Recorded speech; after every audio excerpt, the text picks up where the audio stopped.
struggling to pay for a babysitter. A poor woman brings her son to work and nearly faints when the boy calls her billionaire boss Dad in front of everyone. Sarah Cooper stared at her computer screen, her eyes burning as the financial spreadsheets blurred before her. The digital clock in the lower corner read 11:47 p.m., and she was still desperately trying to find a magical fix to make the numbers work. There had to be a mistake in her calculations. There just had to be. But after reviewing for the 5th time, the harsh reality remained the same. Her salary was no longer covering her expenses. With a heavy sigh, she closed the laptop and sank into the chair by her small dining table.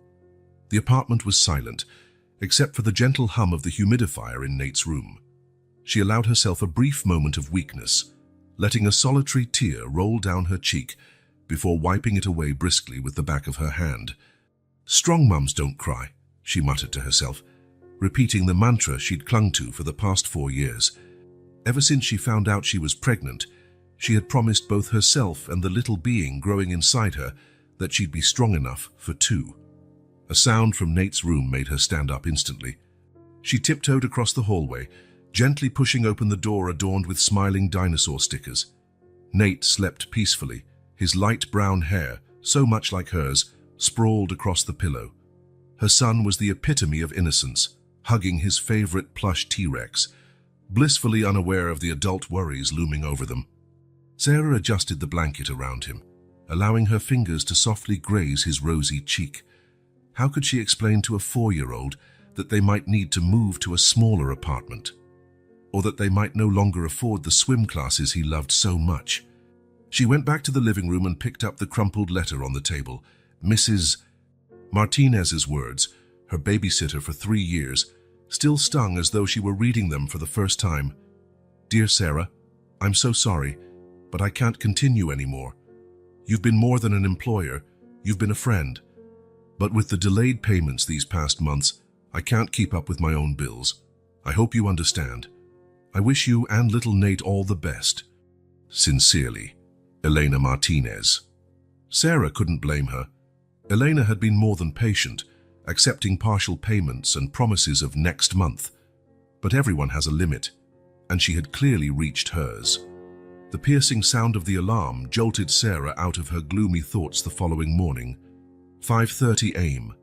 She had to hurry if she wanted to drop Nate off at preschool before rush hour.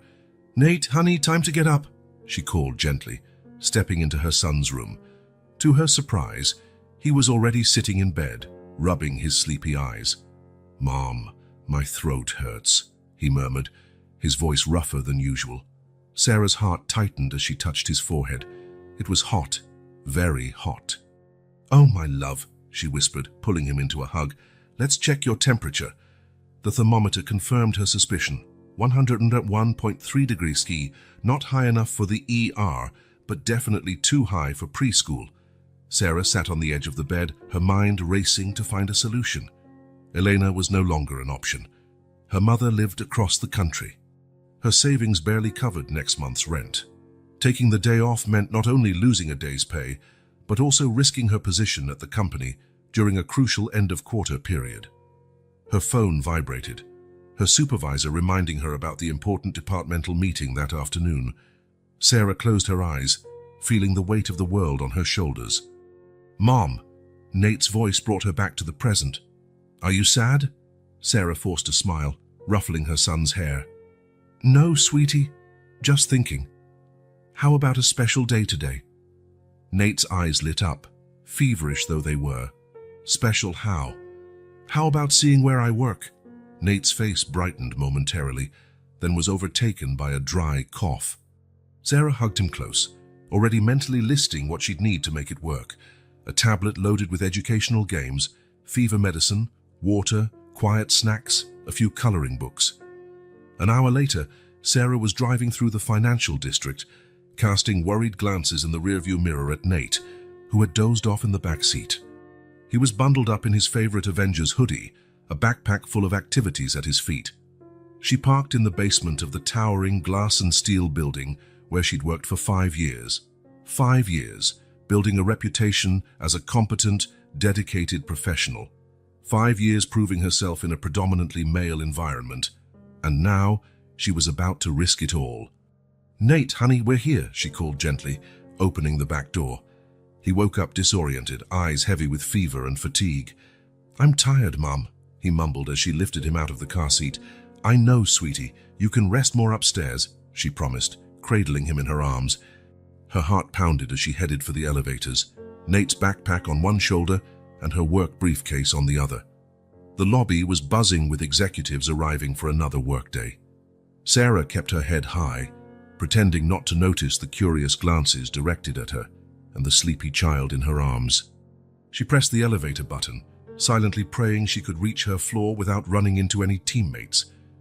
The elevator doors opened, and Sarah hesitated for a moment.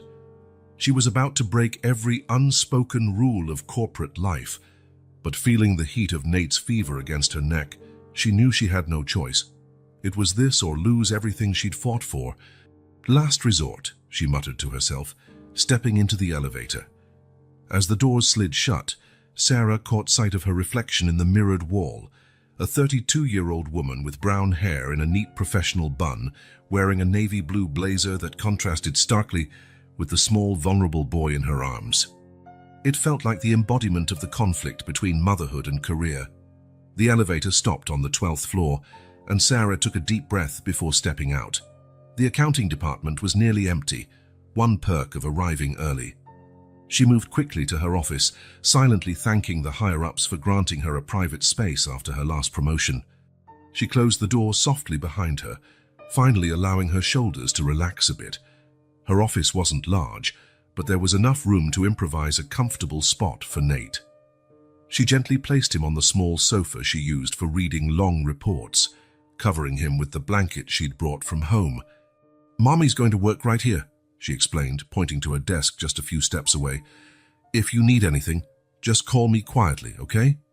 Nate nodded sleepily, already clutching the T-Rex she'd wisely included.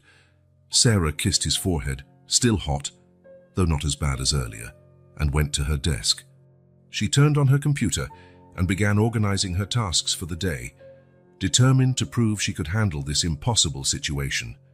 As the morning wore on, the office came to life. Sarah could hear her colleagues' voices through the door, the familiar sounds of another day beginning. Nate slept for almost 2 hours, waking only when she gently nudged him to take more fever medication. "Miss Cooper?" a soft voice called after a discreet knock on the door. It was Amanda, one of the junior analysts on her team. "Come in," Sarah replied, trying to keep her voice casual even as her heart raced. Amanda opened the door and froze, surprised to see Nate, who was now sitting on the sofa and absorbed in his tablet. "Oh," she whispered, a genuine smile spreading across her face. "I didn't know we had such a special visitor today." Before Sarah could explain, Amanda was already moving toward Nate. "Hi there, little one. What's your name?" "Nate," he answered shyly, looking up from the tablet. "Do you work with my mom?" "I sure do. And she's the best boss I've ever had," Amanda said, winking at Sarah before turning back to Nate. "That's a cool game you're playing. What is it?" As Nate excitedly explained his educational dinosaur game, Sarah felt a rush of gratitude for her team. Amanda could easily have reacted differently, could have been uncomfortable or made a remark about the inappropriateness of the situation. Instead, she was there, genuinely interested in making Nate feel welcome. Throughout the morning, other colleagues found excuses to drop by. Each showed not just understanding, but discreet offers of help. Carol, the department secretary, brought a pack of cookies from her drawer. Michael, the senior accountant, casually mentioned he had some kid-friendly games on his tablet if Nate wanted a change of pace. Around noon, Sarah began to think maybe, just maybe, she would survive the day. Nate was behaving surprisingly well, alternating between naps, quiet games, and drawing. His fever had decreased, and he even managed to eat some of the lunch she'd brought from home. "Mum?" Nate called while she was replying to a particularly complex email. "Yes, honey? When I grow up, I want to work in a place just like this," he declared with all the seriousness only a 4-year-old could muster. Sarah felt her eyes well up. "Really? Why's that?" "Because everyone here is as nice as you," he answered simply, turning his attention back to his coloring book. Those innocent words hit Sarah like a punch to the gut. Her son saw her as an example, someone kind and making a difference.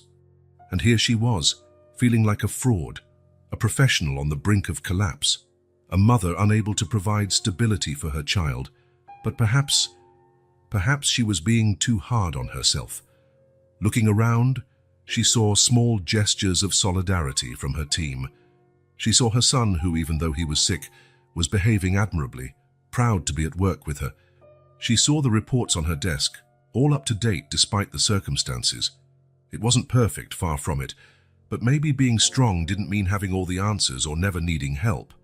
Maybe being strong meant pressing on, even when the road wasn't ideal, and accepting help when it was offered. Sarah got up and walked to the sofa, sitting beside Nate. He immediately snuggled against her, his small body still a bit warm from the fever. "You know what?" she said, kissing the top of his head. "You're right. People here are very nice. And do you know another reason why?" "Why?" "Because they help me be a better mom."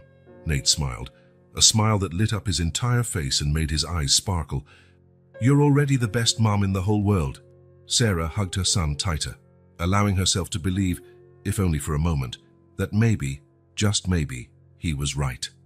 The rest of the afternoon passed in a blur of reports, discreet phone calls, and stolen moments to check Nate's temperature.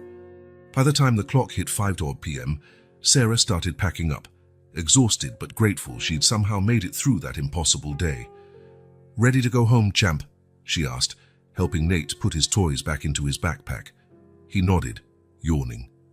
"Can we come back another day?" Sarah chuckled softly, lifting him into her arms. "Let's hope we won't have to, sweetie." But it was a special day, wasn't it? As she walked toward the elevator, Nate already dozing off in her arms, Sarah reflected on how a day that began as her last resort had turned into a memory she'd treasure despite all the worries. There were still many challenges ahead: finding a new babysitter, fixing her financial troubles, keeping her career on track. But today she'd learned something important. Sometimes, when we think we're at our limit, life surprises us by showing that we're not alone. Sarah was staring at her computer screen with a mix of concentration and concern. The email she had just received made her stomach do flips. An emergency meeting on the executive floor in 2 hours, mandatory attendance for all department managers, and a presentation of the quarterly reports. "Great," she muttered, glancing sideways at Nate, who was quietly playing in the little area she'd improvised in the corner of her office. Since that first day she brought him in, it had become more common to see him around, and especially after his preschool started unexpected renovations. Most employees had grown used to occasionally seeing Nate, and he, for his part, had learned to behave admirably in the corporate environment. But a meeting on the executive floor, that was different, completely different. "Nate, sweetie," she called, trying to keep her voice calm. "Mum's going to a very important meeting soon." The boy raised his eyes from his building blocks. "Can I come?" "Not this time, honey." Sarah bit her lip, thinking fast. "How about you stay here in Mommy's office? I'll leave your favorite games on the tablet, some snacks, and Amanda will check on you from time to time." Nate pouted. "But you said I'm your special assistant." The innocent comment made Sarah smile despite her anxiety. Over the past few weeks, to keep Nate well behaved at work, she'd created a whole imaginary world where he was her junior executive assistant in charge of important missions like organizing pencils by color and ensuring no stapler felt sad and lonely. "And you are my most important assistant," she assured him, kneeling so they were at eye level. "That's why I need you to take care of our office while I'm away. It's a top secret, very special mission." Nate's eyes sparkled at the prospect of a new mission. "What's the mission, Mom?" "You have to make sure no villains come in and steal our super important documents," Sarah explained, trying to turn necessity into a game. "And you also need to feed our invisible friends with these cookies." She pulled out a pack of chocolate cookies, the emergency stash she kept for moments like this. Nate's eyes went wide. "They're the special cookies." "Exactly. Only for the best assistants." Sarah ruffled his hair affectionately. "So do you accept the mission?" Nate nodded solemnly, giving her a clumsy salute that melted Sarah's heart.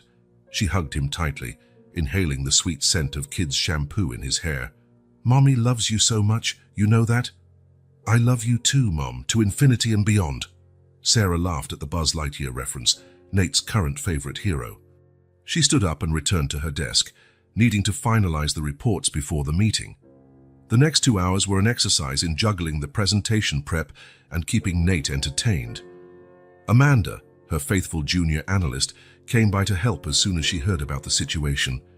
"Don't worry, Ms. Cooper," she whispered, as Sarah organized her notes. "I'll keep an eye on him." "Amanda, you're an angel," Sarah said with relief. "Message me if anything happens." With one last glance at Nate, absorbed in an educational tablet game, Sarah grabbed her briefcase and left the office.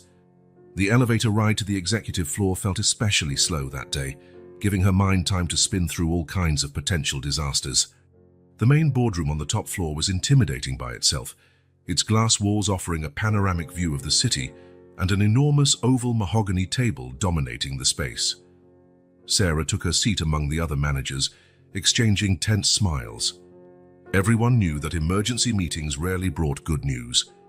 The CEO, James Morrison, entered the room with his usual commanding presence. Tall, impeccably dressed in an Italian suit, his piercing green eyes had a way of seeming to read everyone's mind. Sarah always tried to avoid direct eye contact. There was something about him that made her inexplicably uneasy.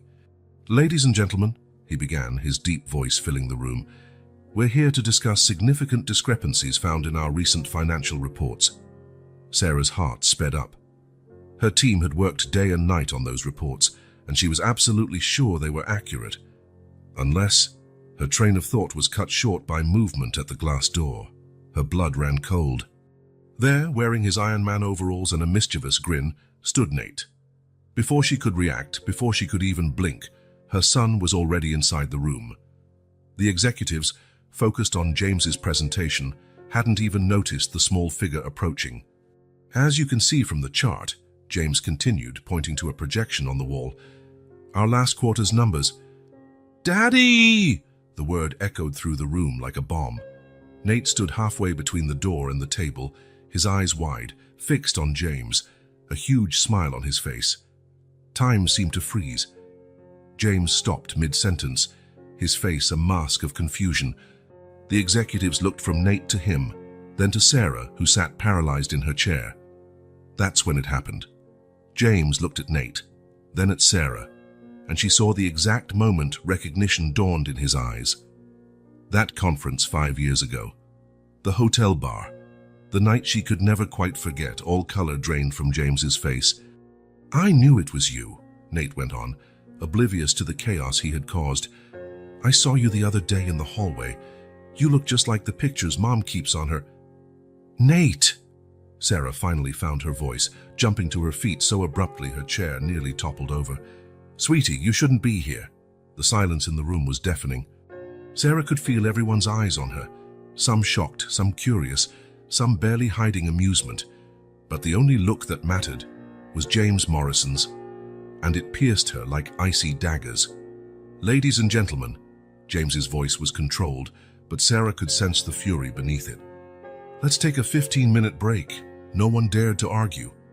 The executives began getting up and leaving the room, some casting sympathetic glances at Sarah, others clearly trying to hide their smirks.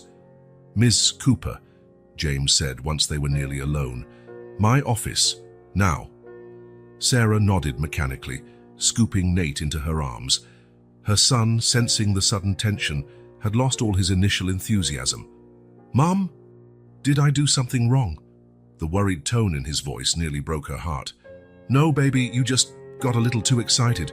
Let's go find Amanda, okay?" As though summoned, Amanda appeared in the doorway, breathless. "Ms. Cooper, I'm so sorry.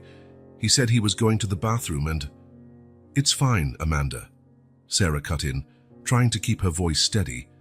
"Could you take Nate back to my office and stay with him until I get back, please?" As Amanda led a confused Nate away, Sarah took a deep breath and headed for James Morrison's office. Each step felt like it brought her closer to a cliff's edge. The CEO's corner office took up the most prestigious space on the floor, with floor-to-ceiling windows offering a breathtaking view of the city. But Sarah barely noticed. James stood by the window, hands clasped behind his back, shoulders tense as a drawn bowstring. "Close the door," he ordered without turning around. Sarah obeyed, her heart hammering in her chest. For a few moments, the distant sound of traffic was the only noise in the room. "What kind of game is this?" James finally turned, his green eyes blazing with anger. "It's not a game," Sarah replied, keeping her voice firm despite the tremor in her hands. "No," he gave a harsh laugh.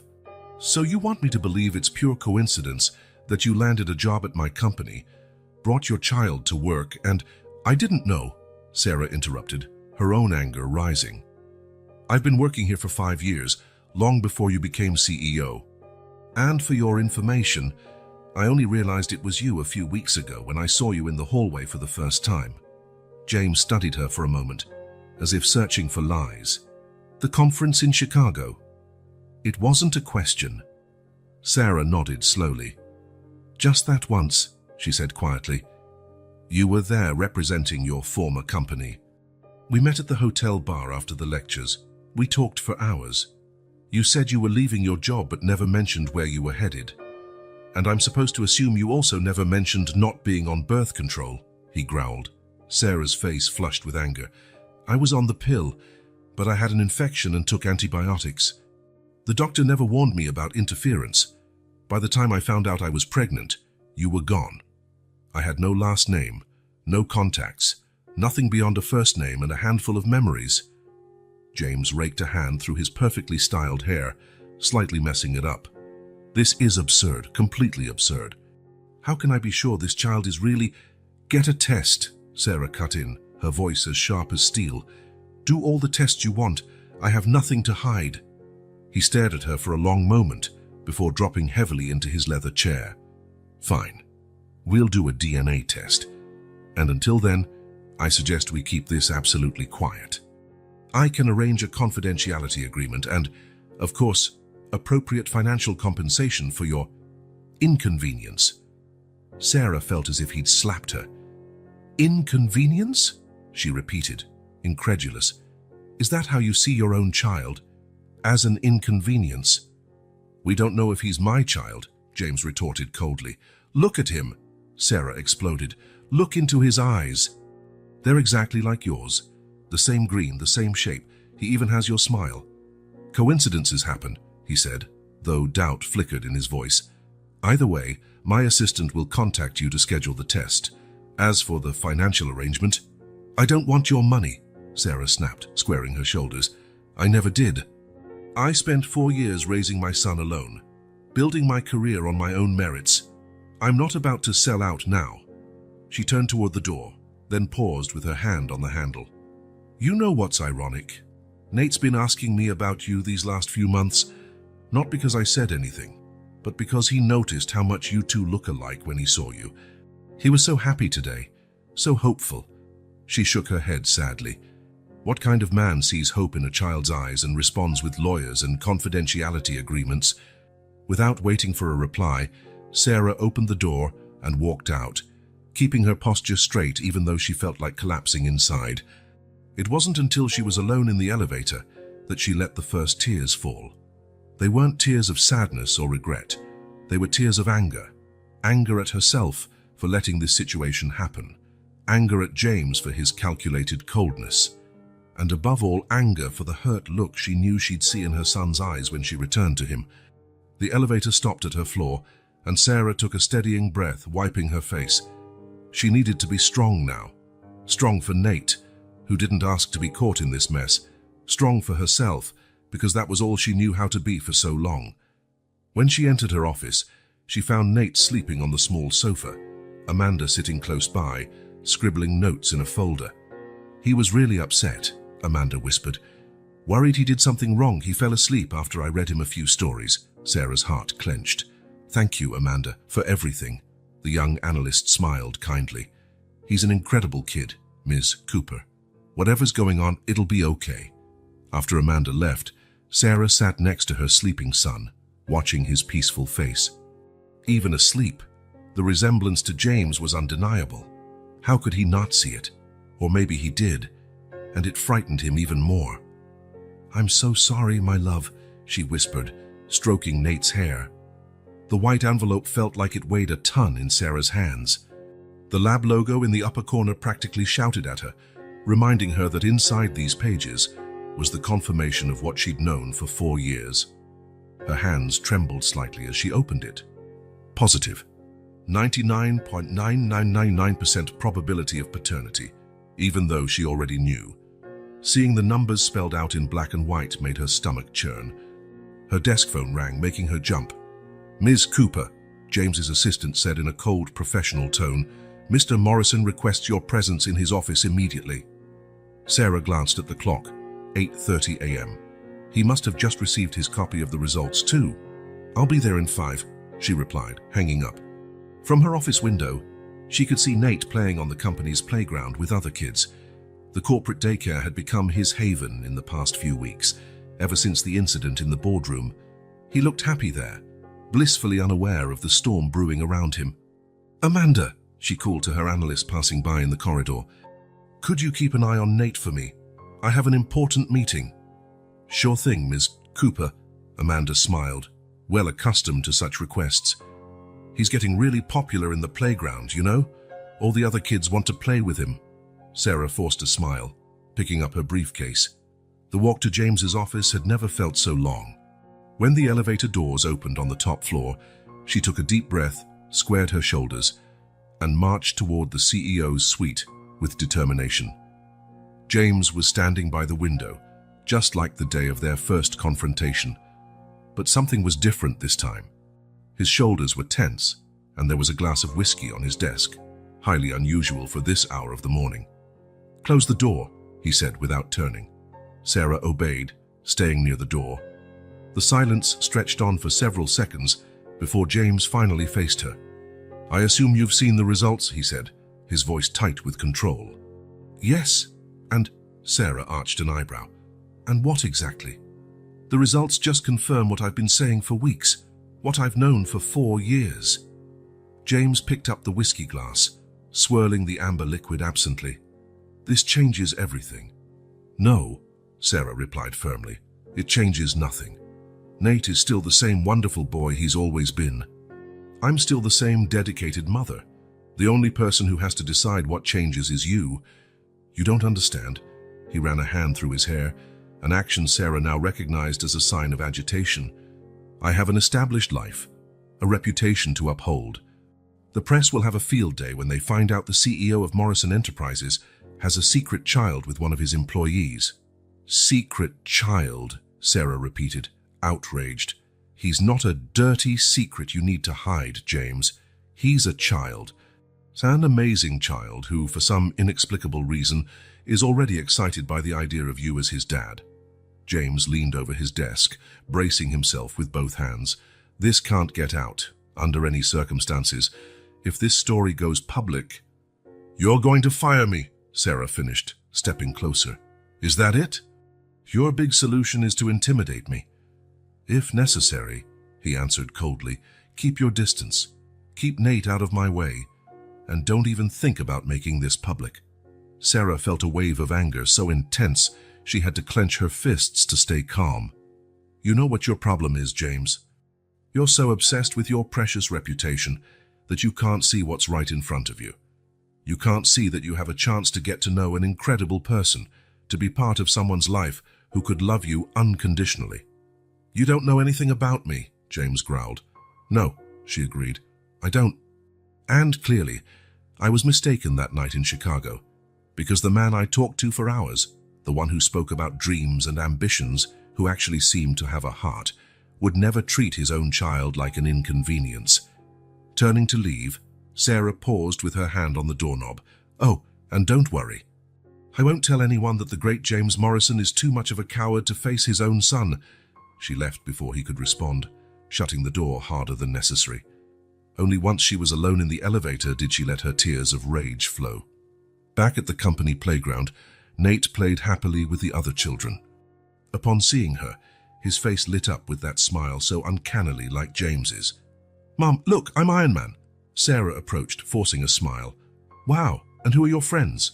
Lucas is Captain America, and Pedro is Thor, he explained excitedly. And then, lowering his voice as if sharing a secret, he added, "Did you know the man with the big office also likes Iron Man?" Sarah's heart skipped a beat. "How do you know that?" "I saw him the other day with an Iron Man mug on his desk," Nate said simply, then went back to playing with his friends. Sarah frowned. Nate hadn't set foot in James's office since that day. How could he have seen? In the days that followed, Sarah began noticing small things. How James would casually appear at the coffee spot near the playground during lunchtime. How he always seemed to have a meeting scheduled on the daycare's floor. How his eyes quietly followed Nate down the hallway when they occasionally passed by. One afternoon, while organizing some files in her office, Sarah found a drawing Nate had made earlier. Her heart clenched at the scene portrayed in a child's scrawl, 3 stick figures, with the smaller one in the middle holding hands with the 2 bigger ones. Written above them, in shaky letters, "Me, Mum, and Man from the big office." "What's that?" James's voice startled her. He stood at the door, eyes fixed on the drawing in her hands. "A drawing," she replied curtly, slipping it into a drawer.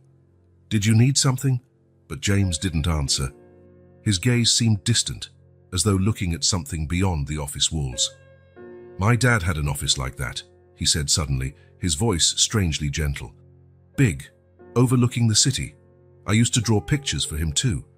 Sarah watched as a shadow crossed his face. "He never put them up," James continued.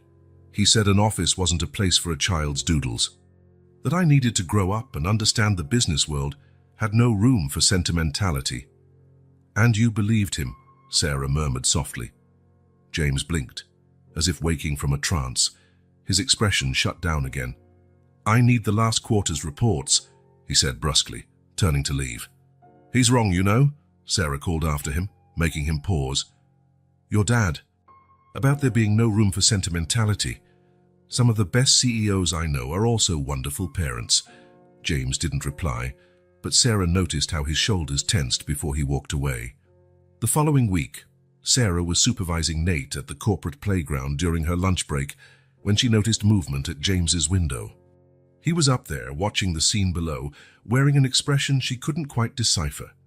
Of course, Nate spotted him too. "Look, Mom, it's the man who looks like me." Sarah's heart twisted when she saw James quickly retreat from the window, as though caught doing something he shouldn't. Later that day, she passed by his office and found him seated, looking at an old photo. It showed a stern man in a perfect suit, holding the hand of a small boy, a boy with the same green eyes now shared by Nate. "You don't have to be like him," Sarah said softly from the doorway. James looked up, startled. For a moment he seemed vulnerable, almost lost. Then, like a curtain being drawn, his face hardened. "I didn't authorize your entry, Miss Cooper." Sarah sighed. "No, you didn't. But you know what Nate told me today. He said you must be really lonely up here in that big office. Maybe that's why you watch us from afar." "I don't—" "Please," Sarah raised a hand. "Don't insult my intelligence by pretending you haven't been watching. The question is, how much longer are you going to settle for just being an observer in your own son's life?" James rose from his chair abruptly. "I believe I've already made my position clear on this." "Yes, you have," Sarah said sadly. "And you know what's even sadder? While you're here repeating your father's mistakes, there's a little boy downstairs who still believes you can be different, that you can be better." She turned to leave one last time. "Nate has a recital at the daycare next week. Thursday, 3 p.m. He'll be Iron Man in a little superhero play.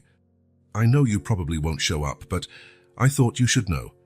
Sarah left James alone with his thoughts and the old photo in his hand. Through the window, the sounds of children laughing at the playground could be heard, a constant reminder of the life going on below, while he stayed isolated at the top. That night, after tucking Nate in, Sarah found another drawing in his backpack. This one showed the man from the big office alone, wearing a sad face. Next to him, Nate had written in his shaky handwriting, "He needs friends." Sarah stored the drawing with the others in a growing folder. One day, she thought, maybe James would be ready to see them. ready to understand that being a parent didn't mean repeating past mistakes, that sometimes the bravest act of all is letting yourself be loved by a child. For now, she'd keep protecting Nate, ensuring he grew up knowing he was loved unconditionally. And if James ever decided to be part of that story, well, that would be his choice to make. The intercom buzzed, pulling her from her thoughts. It was Amanda. "Miss Cooper, sorry to bother you so late, but I thought you should know. Mr. Morrison is still in his office, and he's looking at the security camera footage from the playground from this afternoon when Nate was playing." Sarah closed her eyes, feeling a confusing mix of emotions. "Thanks for letting me know, Amanda." After hanging up, Sarah walked into Nate's room. Her son slept peacefully, hugging his Iron Man plush, blissfully unaware of the drama unfolding around him. She adjusted the blanket, once again noticing how his profile was identical to James's. "Maybe one day, my love," she whispered, kissing his forehead. "Maybe one day he'll realize what he's missing." In the lofty office above, James Morrison continued watching the security footage, observing a 4-year-old boy who smiled exactly the way he used to smile at that age, a boy who, despite all his efforts to keep his distance, had already found a way to occupy his thoughts. And somewhere between fear and denial, a small voice in his mind began to question whether it was time to stop repeating old mistakes and start writing a different story. Nate's cough echoed through the small apartment, each bout making Sarah wince in concern. It was the third consecutive night he could barely sleep, and his fever refused to break despite medication. "Mom," he called weakly from his room, his voice hoarse. "It's hard to breathe." Sarah rushed to him, her heart clenching at how pale his face looked, except for the red, feverish blotches on his cheeks. She placed a hand on his forehead. He was burning up. "Let's check your temperature, sweetie." The thermometer read 103.6 degrees Celsius. Far too high. Dangerously high. "Okay, that's enough waiting," she decided, picking him up. "We're going to the hospital." It was almost midnight when they arrived at the ER. Sarah had considered taking Nate to the nearest public hospital, but something in her maternal instincts drove her to St. Joseph's Medical Center, even though it would cost more. The waiting room was surprisingly busy for a Tuesday night. Nate trembled in her arms, alternating between chills and coughing fits that sounded like they were tearing his small chest apart. "Please," she begged the receptionist. "He has a really high fever and is struggling to breathe." "Fill out these forms," the woman replied mechanically, pushing a clipboard toward her. "A doctor will call you as soon as possible." Sarah looked down at the paperwork, then at her sick child, feeling utterly powerless. That's when a familiar voice broke through the air. "Sarah?" She turned, surprised to see Amanda standing there, looking concerned. "Amanda? What are you doing here?" "I brought my sister," she explained quickly. Then her eyes widened at Nate's condition. "Oh my God, he's burning up!" Before Sarah could respond, Amanda was already on her phone. "Don't worry, I'll fix this." Sarah watched, confused, as Amanda typed out a quick text. Less than 2 minutes later, the ER doors swung open and a medical team approached. "Miss Cooper," said a middle-aged doctor, "please come with me. We'll examine Nate immediately." "But how?" Sarah began to ask. Then she saw him, standing near the ER entrance, still in his impeccable suit despite the late hour, was James Morrison. His eyes were locked on Nate, genuine worry etched on his face. The next hour went by in a blur of tests, X-rays and medical jargon, severe bacterial pneumonia requiring immediate hospitalization. Sarah could only nod as she gripped Nate's hot little hand, absorbing all the information. "Don't worry about paperwork or costs," the doctor assured.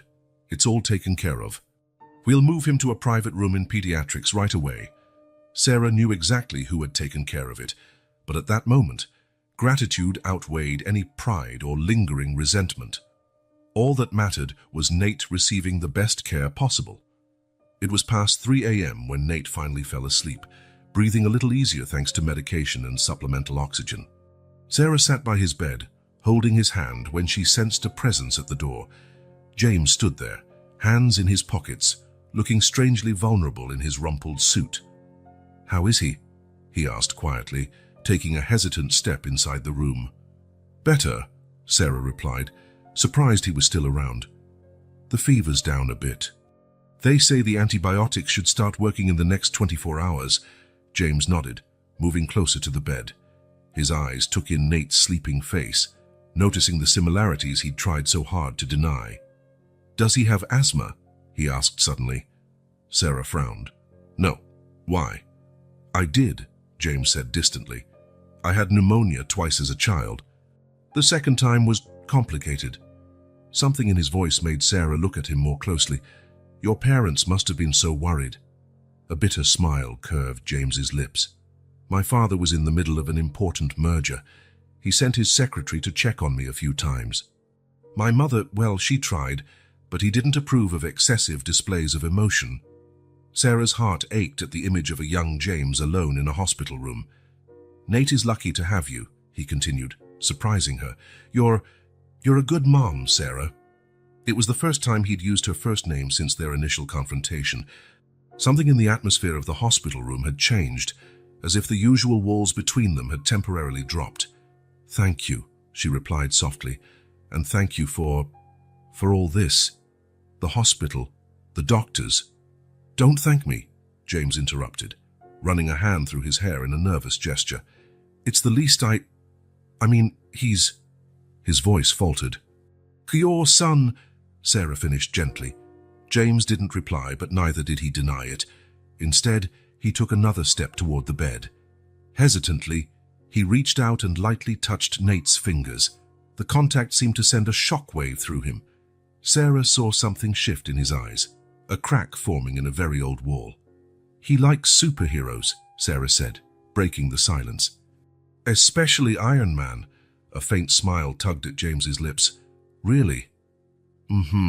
He has all the toys, clothes, even a lunchbox. Says he wants to build robots when he grows up. I liked superheroes as a kid too, James admitted. I had a huge comic book collection hidden under my bed. My father thought it was a waste of time. Sarah watched him closely, noticing how his normally rigid posture had softened. Do you still have those comics? No, he replied, sadness lacing his voice. My father found them and, well, said it was time to grow up. Nate stirred in his sleep, coughing lightly. Instinctively, both Sarah and James moved to adjust him, their hands briefly touching over the blanket. James pulled back as though shocked, the professional mask returning to his face. I have to go. I have an early meeting tomorrow. James, Sarah called out as he reached the door. You can come back if you want. I'm sure Nate would like that. He paused, his back still turned. For a moment, Sarah thought he would leave without answering. But then, very quietly, maybe. In the days that followed, to Sarah's surprise, James actually did come back. His visit started off brief and discreet, always with some professional excuse like needing a signature or discussing a report. But then Nate woke up during one of those visits. Hey, he exclaimed weakly, his eyes bright even through the fever. It's the man from the big office. James froze, clearly not prepared for direct interaction with the child, but Nate, in a kid's direct honesty, gave him no chance to escape. You like Iron Man too? I saw your mug the other day. Yes, James answered hesitantly. I do. What's your favorite part of the movie? Nate asked, followed by a small coughing fit. And so, before he knew it, James found himself in an animated discussion about superheroes with a 4-year-old. Sarah watched with a mixture of surprise and emotion as James's normally serious face lit up whenever Nate laughed at something he said. The visits got longer and more frequent. James began bringing small gifts, first comic books that were lying around, then board games to pass the time. One afternoon he arrived with a bag full of miniature Avengers figures. I was passing by a store and, well, thought he might like them, he mumbled, looking almost embarrassed. Sarah smiled as she watched Nate's eyes go wide at the sight of the toys. Thank you, he exclaimed, then fixed James with a serious look. Do you want to play with me? To Sarah's absolute surprise, James nodded. Soon, the CEO of Morrison Enterprises was sitting on the hospital floor, moving superhero miniatures around and using different voices for each character. "You're really good at this," Nate remarked, making James blush slightly. "I had some practice when I was a kid," he admitted, throwing a quick glance at Sarah. One night, after a particularly long play session, Nate began to yawn. "Time for bed, sweetie," Sarah said, starting to gather the toys. "I don't want to," Nate whined sleepily. "I want James to tell me another story." It was the first time he'd used James's name, and Sarah saw how it affected him. His green eyes, the same ones he shared with Nate, gleamed with something suspiciously close to tears. "Please," Nate insisted, looking at James with those eyes that mirrored his own. "Just one more story." James glanced at Sarah, who gave a slight nod. "Okay," he agreed, his voice husky. "One more story." He sat on the edge of the bed and began a tale about a boy who dreamed of flying. Sarah realized it wasn't a superhero story. It seemed more personal, maybe a memory from his own childhood. When Nate finally fell asleep, James remained sitting there for a moment, watching him. Then, in a gesture that seemed perfectly natural, he leaned over and placed a gentle kiss on the boy's forehead. Only as he straightened up did he realize what he'd done. His expression was a mixture of panic and confusion, as if he didn't recognize his own actions. "James," Sarah said softly, "it's okay, you know. It's normal to feel—" "No," he interrupted, standing abruptly. "I can't. This isn't—" But before he could leave, Nate's drowsy voice stopped him. "Good night, James. Are you coming back tomorrow?" Sarah saw the exact moment something changed in James's eyes. A battle fought between fear and something stronger, deeper. Yes," he said quietly. "I'll come back tomorrow." After James left, Sarah sat in the chair by Nate's bed, her heart a swirl of emotions. She'd spent so much time shielding her son, building walls to keep him safe, that she wasn't prepared to see those walls begin to crumble. James Morrison was changing. Slowly, reluctantly, but changing. The question was whether it would last, or if he'd retreat behind his barriers again once Nate got better. As if answering her thoughts, her phone buzzed with a message. "Does he like pancakes? I was thinking of bringing some tomorrow morning. Jay." Sarah smiled, typing back, "He loves them, especially with chocolate syrup." His response came almost immediately. "Got it." Looking at her sleeping child, Sarah allowed herself a glimmer of hope. Maybe sometimes a storm was needed to tear down old walls and build something new, something better.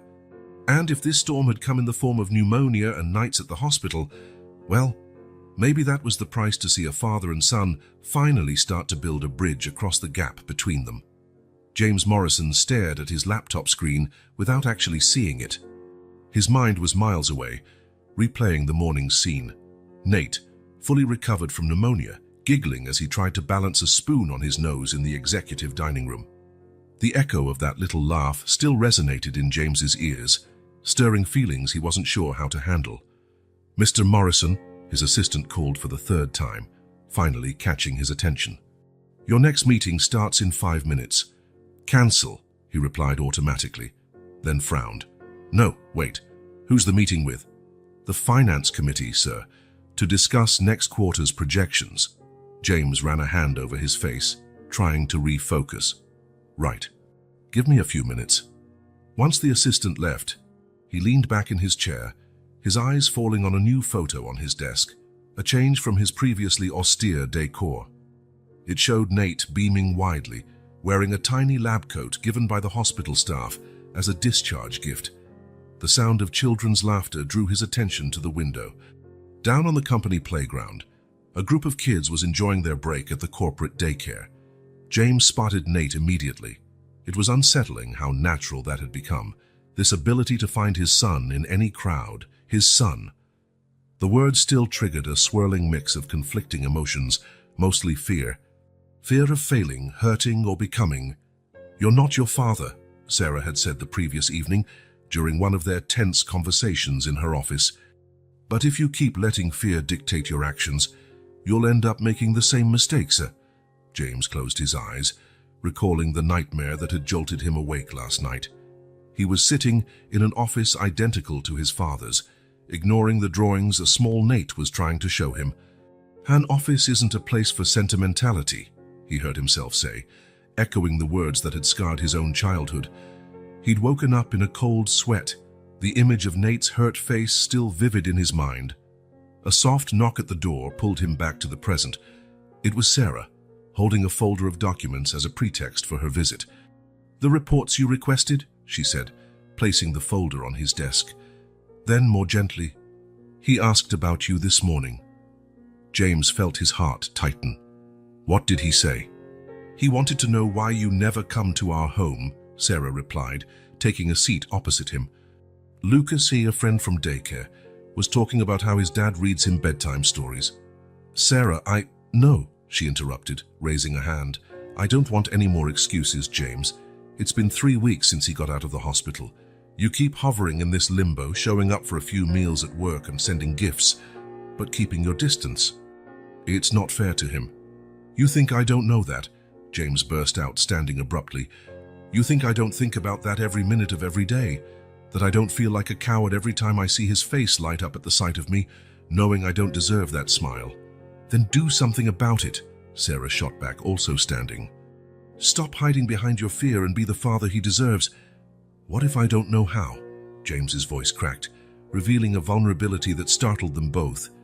"What if I only know how to be how he was?" The silence that followed was heavy with old wounds. Sarah walked around the desk, stopping in front of him. "James," she said softly, "nobody's born knowing how to be a parent. It's something you learn day by day, and you're not alone in this. I can help you, if you let me." He looked at her for a long moment, then slowly nodded. "Where do we start?" The rest of the week was a crash course in Parenting 101. Sarah began with the basics: Nate's routine, his likes, his fears, his quirks. "He won't sleep without his plush T-Rex," she explained as they walked down the corridor after a meeting. "And he always needs a glass of water before bed, but only half, otherwise he'll wake up in the middle of the night needing the bathroom." James absorbed every detail like he was studying for the biggest deal of his life. In a sense, his first attempt at making Nate a snack was memorable.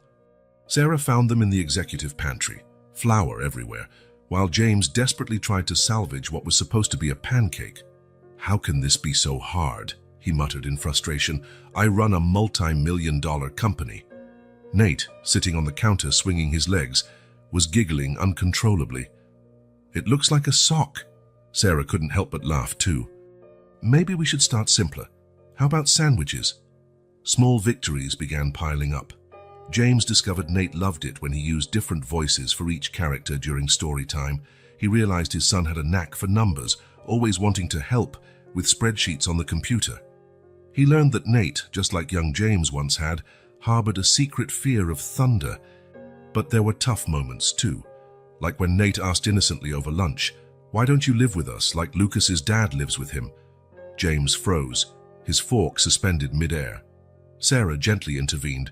"Honey, remember we talked about how some families are different. Some kids live with both parents together, others just with one." "But why?" Nate insisted, his big green eyes, so much like James's, full of innocent curiosity. "Because," James began, then paused, searching for the right words. "Because sometimes grown-ups take a while to learn important things. Like how to be a good dad, for example." Sarah's heart twisted at the honesty in his answer. The real turning point came on a Saturday afternoon. James had timidly suggested taking Nate to the park, alone for the first time. "Are you sure?" Sarah asked, concerned. "He can get pretty hyper when he's excited."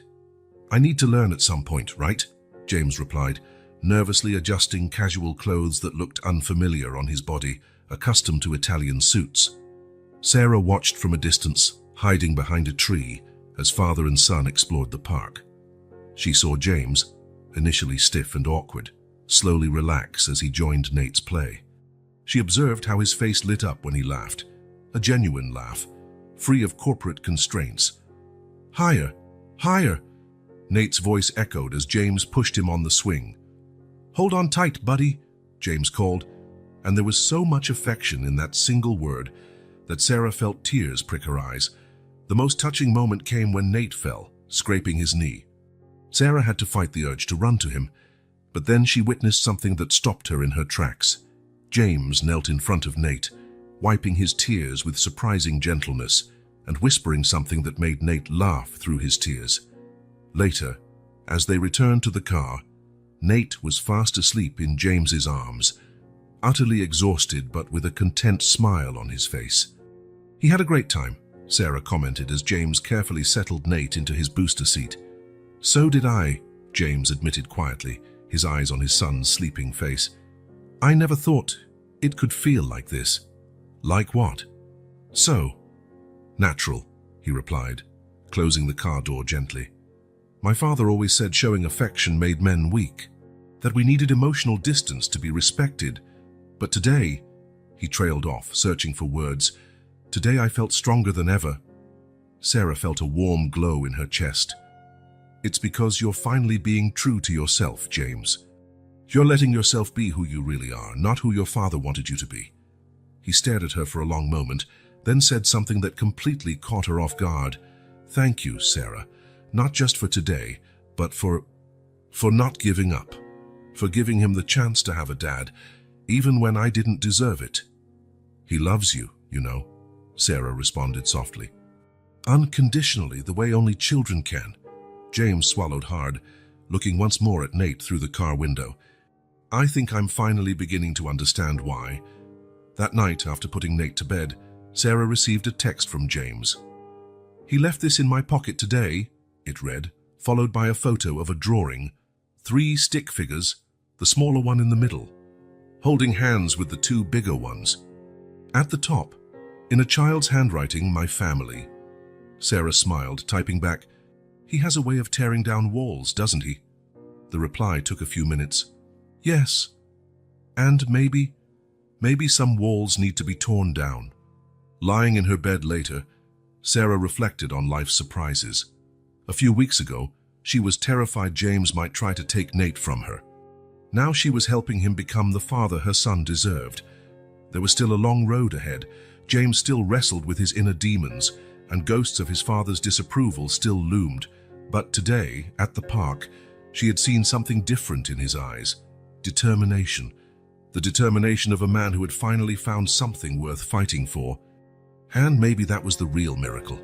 Not just Nate's recovery from pneumonia, but James's recovery from decades of emotional pain, one child's smile at a time. James Morrison straightened his tie for the 10th time in 5 minutes, glaring at his reflection in the car's rearview mirror. The crumpled invitation beside him seemed to taunt him. "Family Day at Little Stars Elementary. Come see our school community." "It's just a school presentation," he muttered to himself, but his sweaty palms on the steering wheel told a different story. His phone buzzed with a message from Sarah. "Don't be late. Nate's excited to show you his project." James took a deep breath and finally exited the car. The school's parking lot was filled with family SUVs and minivans. His sleek sports car looked strangely out of place, much like he felt. At the entrance, families gathered, chatting excitedly. James could hear children's laughter and music coming from inside, mixed with the typical buzz of school events. "James!" Nate's voice rang out above the clamor, and soon the boy came running toward him, wearing a t-shirt covered in colorful paint. "You really came!" The genuine surprise in his voice made something twist in James's chest. "Of course I came, buddy. I wouldn't miss this for anything." Sarah followed close behind, smiling discreetly. "I'm glad you managed to leave work early." "Actually," James cleared his throat, fiddling with his tie again, "I had all my afternoon meetings cancelled." Sarah's surprised look quickly turned into an approving smile. "Well then, ready for a complete tour of Nate's classroom?" Come on. Nate pulled his hand, practically dragging him down the hall decorated with children's artwork. "I want to show you my science project." James allowed himself to be guided, marveling at how his son greeted practically every child and adult they passed. Nate was clearly popular, his natural charm attracting people like a magnet of smiles. "Hello, Mr. Morrison," a young teacher greeted them. "Nate wouldn't stop talking about you coming today.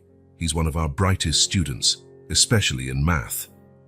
"Just like his dad," Sarah murmured softly beside him, making James feel a sudden surge of pride he hadn't expected. The classroom was a kaleidoscope of color and activity.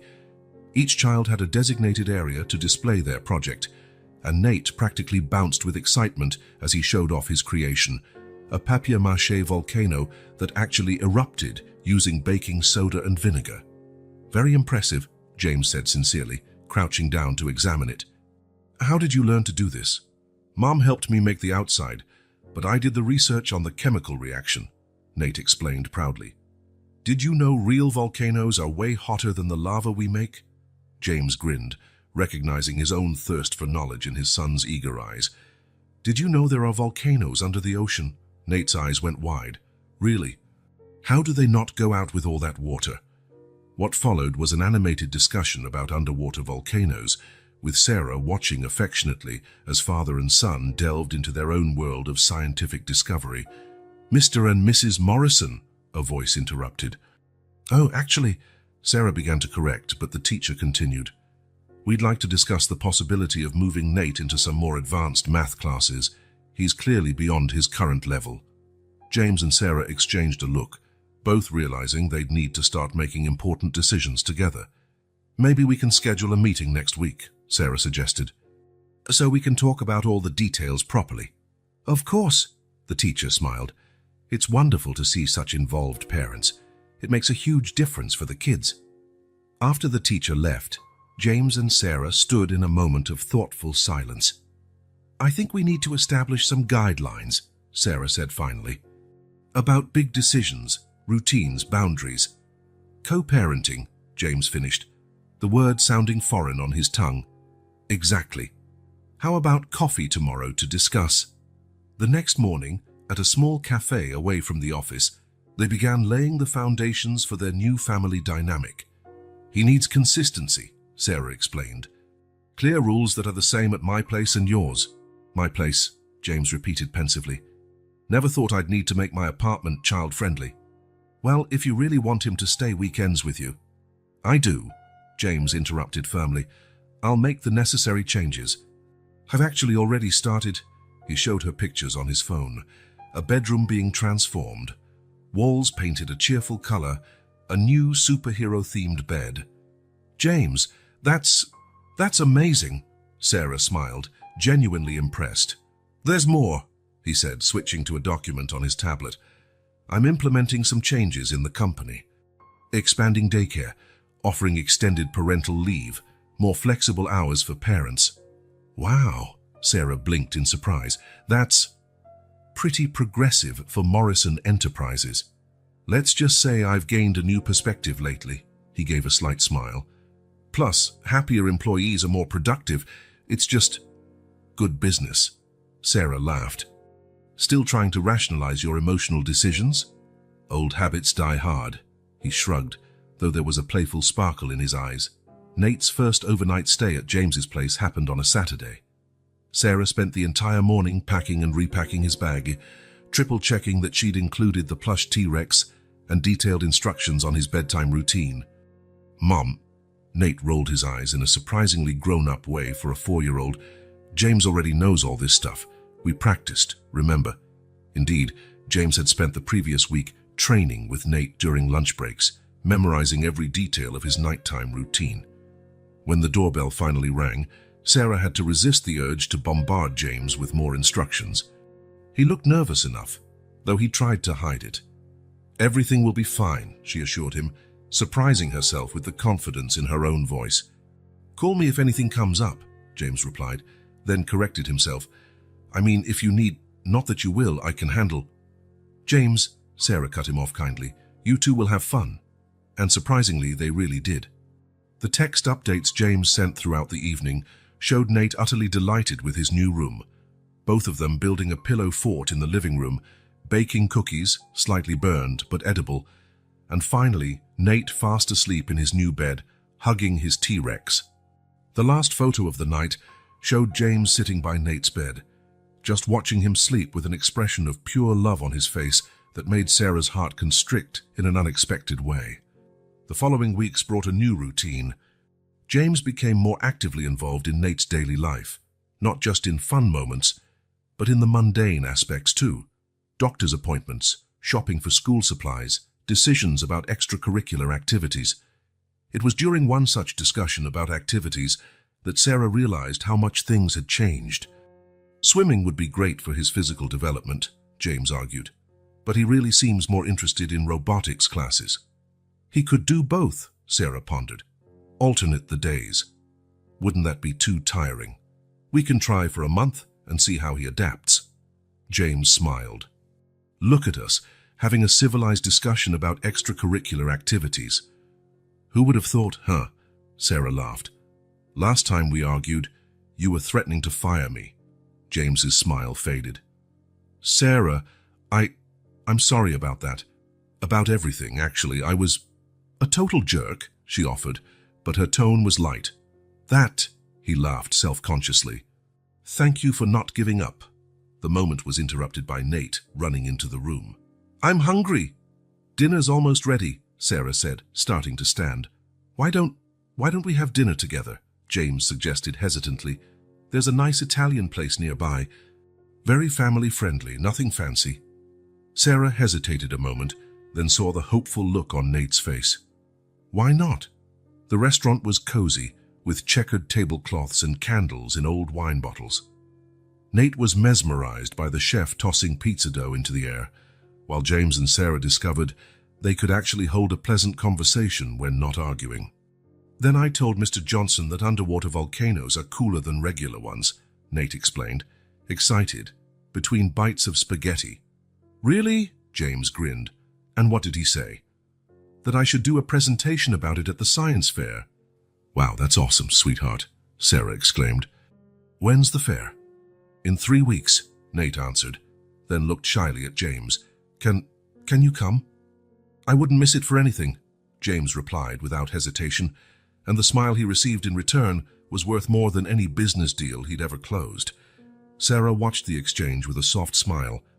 It was amazing how 3 people who barely knew each other a few months ago now felt so right together. What are you thinking about? James asked quietly, while Nate was distracted by his dessert. How things change, she answered honestly. How sometimes we need to lose control to find something better. James nodded thoughtfully. You know what's funny? I spent so long trying to outdo my father in business that I never realized there were far more important things to prove. Like what? Like the fact that success isn't just measured in numbers on a spreadsheet, he said, glancing affectionately at Nate. Sometimes it's measured in smiles, bedtime stories, papier-mâché volcanoes. Sarah felt that warm glow again. How you really have changed, James. Thanks to you two, he replied softly. You showed me there's more to life than contracts and mergers, that sometimes the best deals are the ones made with the heart. Careful, Sarah teased, or people will start saying the fearsome James Morrison is going soft. Let them talk, he shrugged, surprising her. Some things are worth more than a reputation. That night, after they tucked Nate into bed, he insisted they both read him a story. Sarah and James stood in the doorway of the apartment. That was nice, she said. Really nice. It was, James agreed. Maybe we can do it again. I think Nate would love that, Sarah smiled. And you? The question caught her off guard. Yeah, I think I'd like it too. They said their goodbyes with a slightly awkward but warm wave. Driving home, Sarah reflected on how the most important bridges weren't always the obvious ones. Sometimes they were built slowly, brick by brick, story by story, dinner by dinner. And maybe, just maybe, the bridge they were building would be strong enough to hold not just the present, but any storm the future might bring. Sarah stared at the computer screen, her eyes aching from hours of analyzing spreadsheets and financial reports. Something was wrong, very wrong. The numbers just didn't add up. And the deeper she dug, the more irregularities she found. This can't be right, she murmured, rubbing her tired eyes. It was nearly midnight, and the office was empty except for her. Nate was spending his first full week of overnights at James's place, an arrangement that still made her nervous, but had gone surprisingly well so far. Initially, she thought the discrepancies were simple accounting errors. But after 3 nights of meticulous scrutiny, a disturbing pattern emerged. Large sums of money were being systematically diverted through a complex web of seemingly legitimate transactions. The worst part, All the suspicious transactions bore the digital signature of Robert Sterling, the main partner at Morrison Enterprises, and James's personal friend of over 2 decades. Sarah leaned back in her chair, feeling the weight of her discovery settle on her shoulders. What was she supposed to do? If she was wrong, she could destroy not only her own career, but also James's long-standing friendship. And if she was right, well, the implications were even worse. Her phone vibrated with a text from James. "Nate just fell asleep. He asked me to say goodnight to you." Attached was a photo of Nate asleep in his new room, hugging his beloved T-Rex. Sarah smiled at the photo, her heart clenching. Over the past months, she'd watched an incredible transformation in James, from a distant CEO to a dedicated father, and surprisingly, a friend. The idea of possibly shattering the trust they'd built was terrifying, but then her eyes returned to the figures on the screen, and she knew she had no choice. If there was one thing James valued as much as his newfound family, it was integrity. Early the next morning, Sarah was in her office before sunrise, reviewing her findings for the 100th time. When her secretary announced James had arrived, her stomach twisted in knots. "Good morning," he smiled as he entered, looking more relaxed than usual. "Nate asked if we could make pancakes again for breakfast." "James," Sarah interrupted gently, "I need to show you something." Something in her tone made his smile vanish instantly. "What's going on?" Sarah took a deep breath. "Please, sit down and try to keep an open mind." Over the next 45 minutes, she methodically presented her discovery: the pattern of diversion, the suspicious transfers, the shell companies carefully disguised as legitimate suppliers. James was silent for so long afterward that Sarah began to worry. "If I'm wrong," she started hesitantly, "I'll understand completely if you want to." "Are you sure?" he cut in, his voice dangerously calm. "Absolutely," Sarah replied without hesitation. "I checked every figure 3 times. The evidence is—" "No," James interrupted again, finally looking at her. "Are you sure you want to involve yourself in this? Robert can be ruthless when cornered. If he finds out you've been investigating—" Sarah blinked, surprised. You believe me?" James ran a hand through his hair, now a gesture she recognized as one of emotional turmoil. "Sarah, if there's one thing I've learned these past months, it's that you can't lie, especially about something of this magnitude. But he's your friend, and you're the mother of my son," James replied simply. "Besides, you just showed me solid evidence that my so-called friend is stealing from my company. The question is, what do we do now?" The "we" in his question did not go unnoticed by Sarah. In the weeks that followed Bond, they worked tirelessly, always after Nate's bedtime. The little playroom James had created in his apartment became a makeshift command center, with spreadsheets and documents spread across the floor once Nate was asleep. "It's like every answer leads to 10 more questions," Sarah sighed one night, surrounded by papers. James nodded absently, laptop balanced on his knees as he chased another lead. "I just found 3 more shell companies, all registered in the Cayman Islands. How did he manage to hide this for so long?" "Robert's always been brilliant with numbers," James replied bitterly. "That's why I brought him on board after college. I thought his intelligence would be an asset." Sarah heard the pain in his voice. "It's not your fault, James. Sometimes people surprise us in the worst ways. Just like they can surprise us in the best ways," he said, giving her a meaningful look. The moment was interrupted by a small sound in the hallway. Nate stood at the door, rubbing his sleepy eyes. "I can't sleep," he mumbled. "Can I stay with you?" James and Sarah exchanged quick glances as they discreetly began collecting the scattered documents. "Sure, buddy," James smiled, opening his arms. Nate climbed onto his lap, peering curiously at the papers. "Are you doing homework?" he asked innocently. Sarah laughed. "Something like that. It's a really important work project." "You both look happy working together," Nate observed sleepily. "Like when we do science projects." James and Sarah locked eyes over Nate's head. It was true. Despite the seriousness of the situation, there was something oddly comforting about working as a team, trusting each other with something so important. It was during one of those late-night sessions that they made the most shocking discovery. "James," Sarah called, her voice tight, I think I found where the money's going. She turned her laptop toward him, revealing a set of transactions leading to a newly registered holding company. Phoenix Technologies, James read aloud. Then his eyes widened. Oh wait, that's the company Robert always dreamed of starting, Sarah finished. He's using Morrison Enterprises funds to finance his own rival business. James stayed silent for a long moment, a mixture of rage and hurt coloring his expression. 25 years, he said at last. 25 years of friendship, and His voice cracked. Before she realized what she was doing, Sarah moved to sit beside him on the couch, placing a comforting hand on his shoulder. You know what's worse, James went on, voice hoarse. He was the best man at my wedding. He was there when my father died.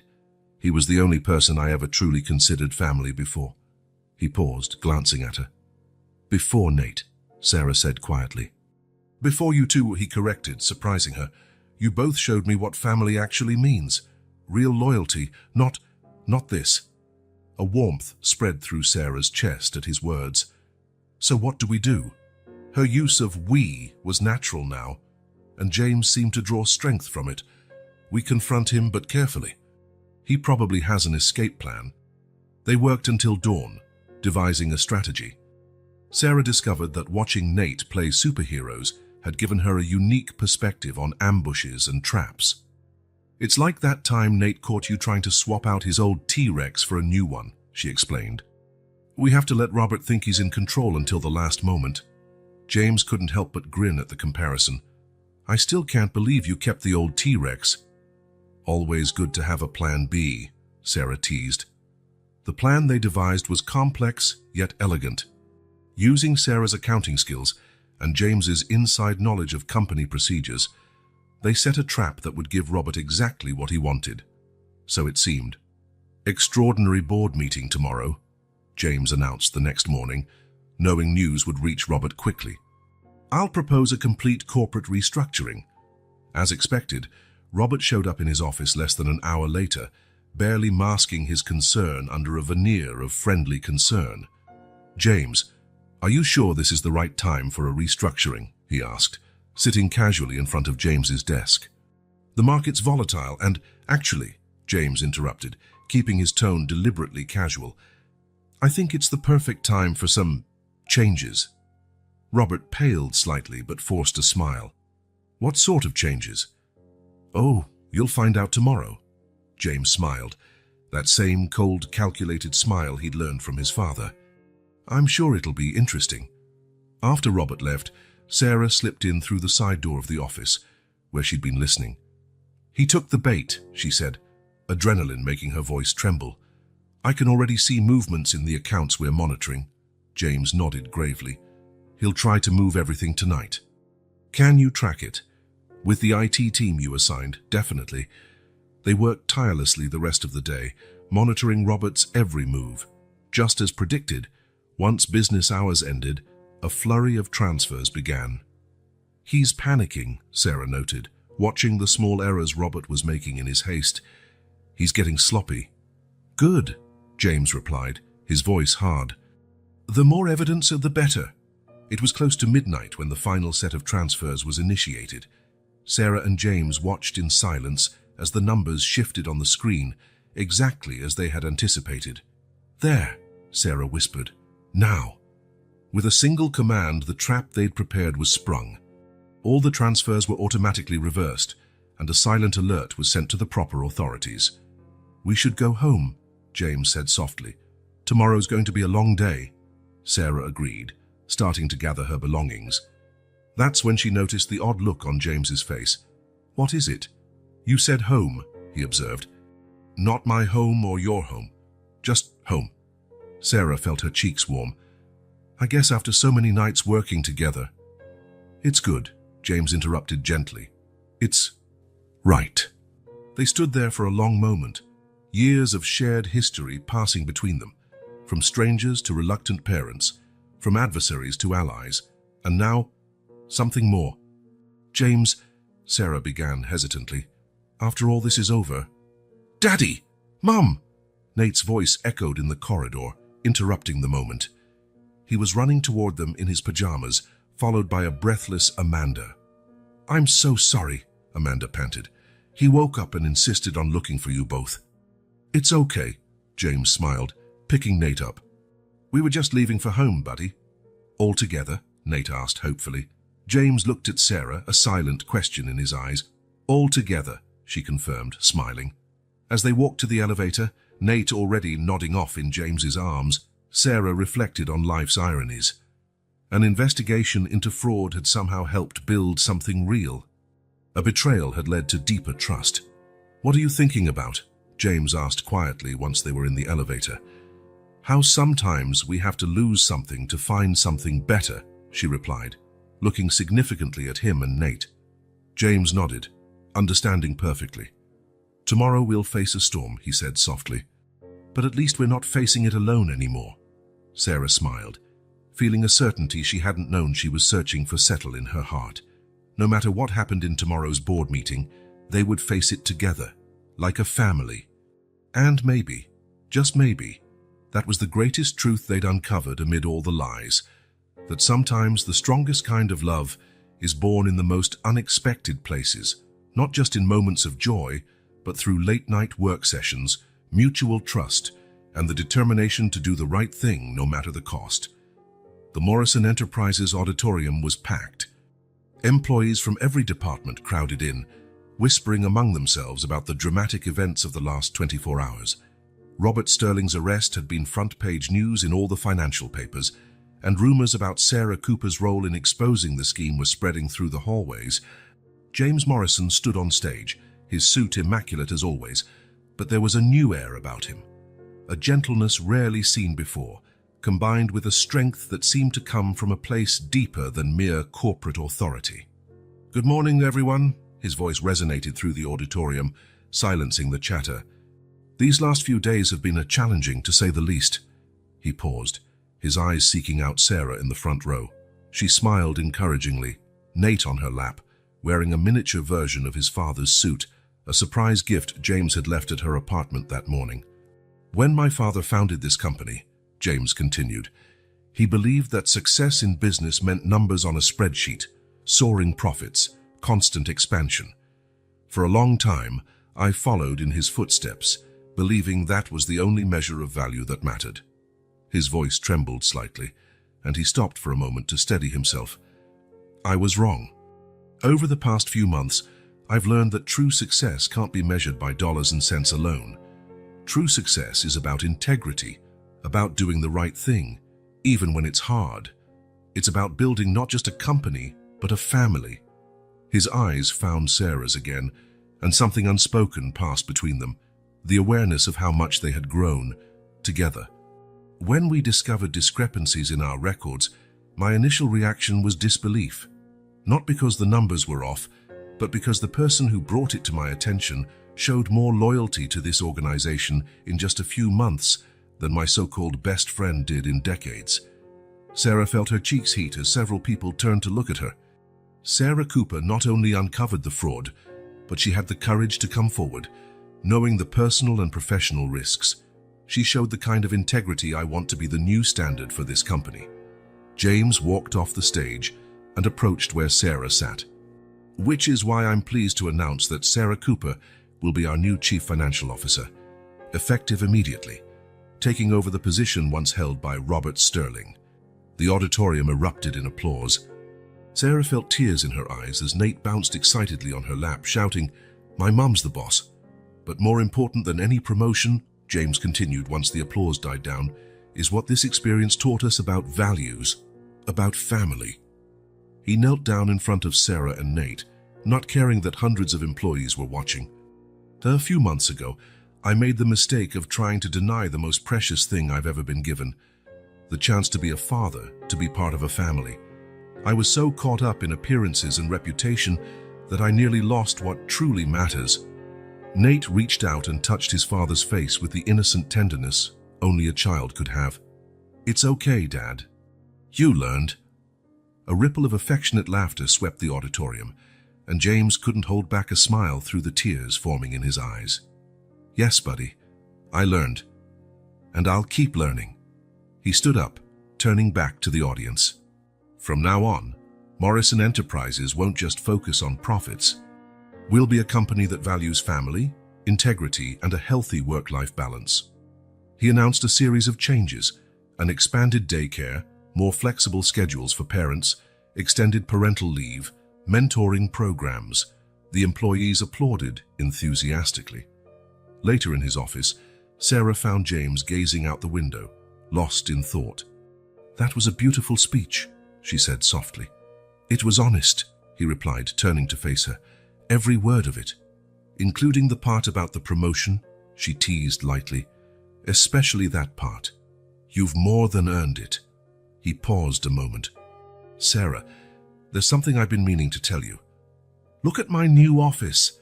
Nate's excited shout cut through the moment. He was running around James's office, which had been modified to include a small, kid-friendly workspace in the corner. "Your new office?" Sarah raised an eyebrow at James. "Well, if I'm reducing my work hours to spend more time with family, I need a junior executive assistant, don't I?" Nate's grin lit up the entire room. "Can I have a desk like yours?" "How about something better?" James suggested. "How about we spend this weekend picking out furniture together? We can make a whole special day of it. Maybe your mom would like to join us." The hopeful look he cast at Sarah didn't go unnoticed. "I think we can arrange that," she smiled. The weekend turned into a celebration of new beginnings. It started with an elaborate breakfast prepared by James. The pancakes were still not perfect, but the intention made up for their slightly burned edges. After choosing the furniture for Nate's office, they went for a walk in the park, bought ice cream, visited the zoo. It was as if they were creating an album of happy memories to make up for all the lost time. "Look, Dad!" Nate yelled excitedly at the zoo. "That dinosaur looks like my T-Rex." "Actually, Champ, that's an Allosaurus," James explained, surprising Sarah with his dinosaur knowledge. Noticing her expression, he shrugged sheepishly. "I've been reading up, so I can, talk to him about what he likes." Sarah felt her heart melt a little more. On Sunday, they decided to have a picnic in the same park where, months before, James had first taken Nate alone. It felt fitting to return there now as a complete family. "Did you know I used to be afraid of parks?" James commented as they set the blanket on the grass.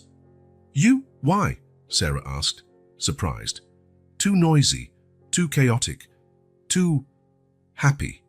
He chuckled without humor. "I guess I just didn't know how to handle genuine joy after such a controlled childhood. What about now?"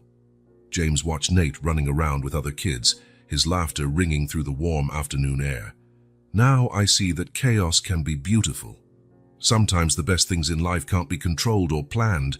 They just happen." Sarah felt a shift in the air between them. "Like what?" "Like one night in Chicago," he replied softly. "Like a 4-year-old tornado bursting into a board meeting, like realizing the person you least expected to trust was the first one to actually deserve it." Their eyes met, and Sarah felt her heart pound. "Sarah, Mom, Dad, look what I found." Nate came running over, proudly holding a colorful feather he must have picked up somewhere. The moment broke, but somehow it didn't matter. There was time. For the first time, they all felt there was plenty of time. They spent the rest of the afternoon playing, talking, simply being together in the same space. As the sun set in shades of pink and orange, Nate dozed off between them on the picnic blanket. "He looks so peaceful," Sarah murmured, running her fingers through her son's hair. "We all are," James replied, and there was something in his voice that made Sarah look at him. His green eyes, the same ones he'd passed on to Nate, shone with quiet emotion.